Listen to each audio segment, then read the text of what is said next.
যতই সময় যাচ্ছে ততই বিএনপির সঙ্গে বিভিন্ন রাজনৈতিক দলের দূরত্ব সৃষ্টি হচ্ছে, পাশাপাশি বিভিন্ন সংগঠন যেমন বৈষম্য বিরোধী ছাত্র আন্দোলন এদের সঙ্গেও বিএনপির কিন্তু একটা বড় ধরনের দূরত্ব সৃষ্টি হচ্ছে। কেন দূরত্ব সৃষ্টি হচ্ছে, এর পিছনে আসলে মূলত কী কারণ রয়েছে, এখানে কি কোনো স্বার্থের আঘাত রয়েছে কিনা, সেটি থাকবে আজকের এই ভিডিওটিতে। তাই অবশ্যই আপনারা ভিডিওটি কন্টিনিউ করবেন।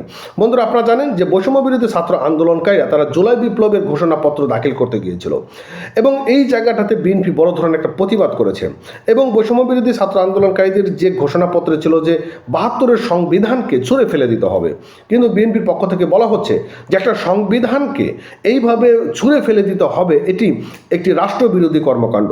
একটা সংবিধানকে কখনো ছুঁড়ে ফেলা যায় না। সংবিধান হচ্ছে একটা রাষ্ট্রের বাবা মা।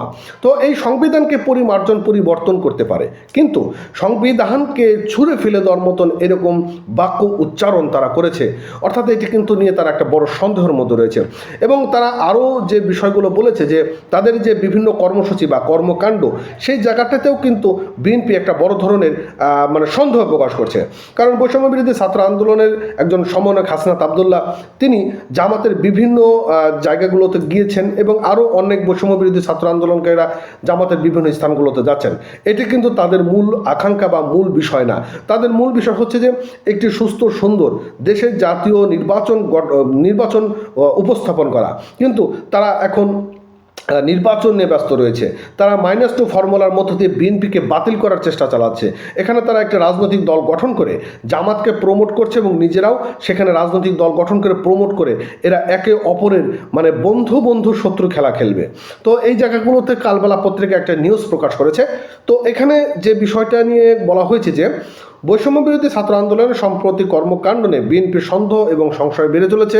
রাজনৈতিক দলগুলোকে আমল না নিয়ে জুলাই বিপ্লব ঘোষণাপত্র প্রকাশের মধ্য দিয়ে ছাত্ররা মূলত নিজেদের কর্তৃত্ব প্রতিষ্ঠা করতে চেয়েছে বলে মনে করেছেন বিএনপির নীতি নির্ধারকরা। এবং বৈষম্য বিরোধী ছাত্র আন্দোলনকারীর দৃশ্যমান অনেক পৃষ্ঠপোষকতা না থাকার পিছন থেকে কারা এই ইন্ধন যোগাচ্ছে তা নিয়েও প্রশ্ন উঠছে। এবং বিএনপির ধারণা, বিভিন্ন কর্মসূচি ও দাবির মধ্য দিয়ে বৈষম্য বিরোধী ছাত্র আন্দোলন মূলত রাজনৈতিক দলকে মাইনাস করে দিয়ে দেশের অরাজকতা সৃষ্টি করার চেষ্টা চালাচ্ছে। এই যে বিষয়টা তিনি বলেছেন, এটি কিন্তু আসলে কতটা যুক্তিসঙ্গত আপনার কাছে মনে হয় অবশ্যই কমেন্ট করে জানাবেন। তো এটা হলেও হতে পারে, যেহেতু তারা এখানে রাজনীতি নিয়ে কাজ করে, বিভিন্ন তাদের সোর্স রয়েছে, সে সকল সোর্স নিয়ে তারা এগুলোর আলামত সংগ্রহ তো অবশ্যই করে। এবং গত সোমবার রাতে রাজধানীর গুলশানে বিএনপির চেয়ারপারসনের রাজনৈতিক কার্যালয়ে স্থায়ী কমিটির বৈঠকে এইসব বিষয় নিয়ে আলোচনা করা হয়। এবং গতকাল মঙ্গলবার শহীদ মিনার থেকে জুলাই বিপ্লব ঘোষণাপত্র প্রকাশের কর্মসূচি ঘোষণা করেছেন বৈষম্য বিরোধী ছাত্র আন্দোলনকারীরা। এই কর্মসূচির ঘিরে দেশের রাজনৈতিক পরিমণ্ডলে মিশ্র প্রতিক্রিয়া দেখা দেয়।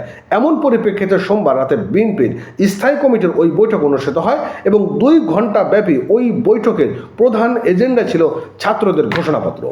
তো মূলত এখানে যে বিষয়টা কাজ করছে সেটা হচ্ছে বিএনপি যে আশঙ্কাটা করছে যে বৈষম্য বিরোধী ছাত্র আন্দোলনকারীরা তারা একটি নিজেরা রাজনৈতিক দল গঠন করছে এবং সেই রাজনৈতিক দল গঠনের মধ্য দিয়ে তারা বিএনপিকে জামাতকে প্রমোট করছে এবং নিজেরা প্রমোট করছে।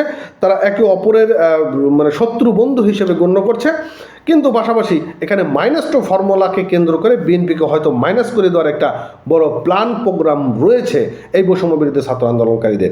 তারা চাচ্ছে যে যত দেরিতে নির্বাচন হবে ততই তারা রাজনৈতিক দল গঠন করার সুযোগ সুবিধা পাবে। তারা বিভিন্নভাবে সরকার, পুলিশ, প্রশাসন সব কিছু সাহায্য সহযোগিতা পাবে, বাধা দেওয়ার কেউ থাকবে না, অর্থনৈতিক এখানে একটা বড় ধরনের সাপোর্ট পাবে, ইত্যাদি ইত্যাদি নানান কারণ তারা এখানে বিষয়গুলো উল্লেখ করেছে। তো এই বিষয়টা নিয়ে অবশ্যই বিএনপি একটা সন্দেহ প্রকাশ করতেই পারে। তো যাই হোক, এই ছিল আজকের মতো সর্বশেষ আপডেট। ভালো থাকবেন, সুস্থ থাকবেন, আর নতুন হলে অবশ্যই চ্যানেলটি সাবস্ক্রাইব করবেন।